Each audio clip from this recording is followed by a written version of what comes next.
Isakson, in your testimony, you favored a consumption tax, and you referred to a consumed income tax, if I'm correct. Is that right? Yes. Is that a sales tax? A sales tax or a value-added tax are ways to tax consumption, but I prefer doing it through the income tax. Income is your consumption plus your savings. So if we had a broad, simplified saving deduction in the income tax, you'd be taxing that part of income which was consumed. And you could then have all the flexibility of dealing with personal circumstances that the income tax allows. I personally would only favor moving toward more the transactions type consumption tax if it was to replace existing taxes.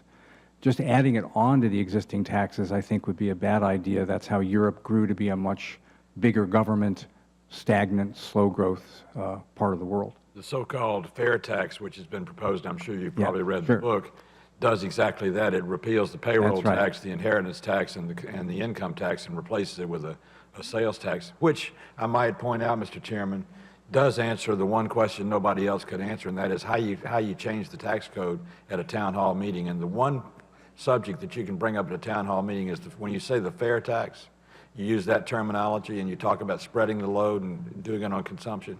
It is extremely popular. But my question for you, Dr. Isakson, you also said the difficulties in the transition. And that's what happened with the '86 Tax Act when passive loss was offsetting earned income was taken away, and it really tanked a number of businesses. Have you looked at a good transition from where we are to a simpler Yes, and there are several models for that have been worked out by people who have thought very deeply about this, including people who are prominent academics but spent part of their life in the Treasury. So there are roadmaps, but I do want to emphasize that they're not simple.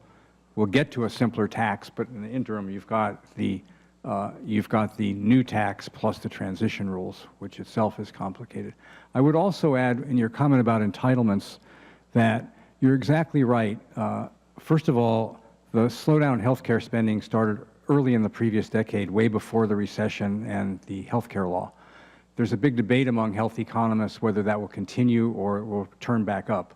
Most think it will turn back up. The other big trend in this period is the slowdown in productivity. If we would need both productivity to rebound and healthcare spending to stay slowly growing for the long-run entitlement problem to be substantially reduced. I think it's unlikely both of those things will occur, and therefore you're quite correct. Entitlement reform is tax reform, because otherwise taxes will have to go up to pay for all this. And I'd also add, relative to something that was said before, you don't have to cut anything.